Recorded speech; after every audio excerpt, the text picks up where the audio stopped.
ഈ ആന്റോ ആന്റണി മണ്ഡലത്തിൽ ഒന്നും ചെയ്തില്ല എന്നാണല്ലോ പറയുന്നത്. ആ അവിടെ ആ ചേച്ചി പറഞ്ഞു ഒന്നും ചെയ്തിട്ടില്ല, ഹൈമാസ്റ്റ് ലൈറ്റ് പോലെ കാര്യങ്ങളൊക്കെ നോക്കൂന്നാ പറഞ്ഞത്.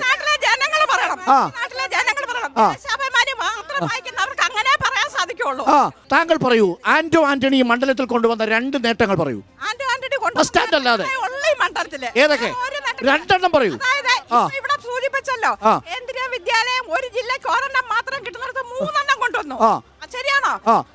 കേന്ദ്രീയ വിദ്യാലയം 3 കൊണ്ടുവന്നു പത്തനംതിട്ടയിൽ. എല്ലാ ജില്ലയ്ക്കും 1 കിട്ടുമ്പോ പത്തനംതിട്ടയ്ക്ക് 3.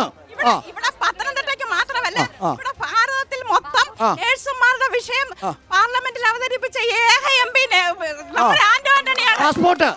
പാസ്പോർട്ട് കേന്ദ്രം ഇവിടെ ഭാരതത്തിലെ മയക്കുമരുന്ന്, അതായത് ഇന്ന് കിട്ടാത്ത പാൻപരാഗ് അവിടെ പാർലമെന്റിൽ ശബ്ദമുയർന്നത് ആന്റോ ആന്റണിയാണ്. അത് കൊണ്ടുവരാനോ കൊണ്ട് നിർത്തലാക്കി.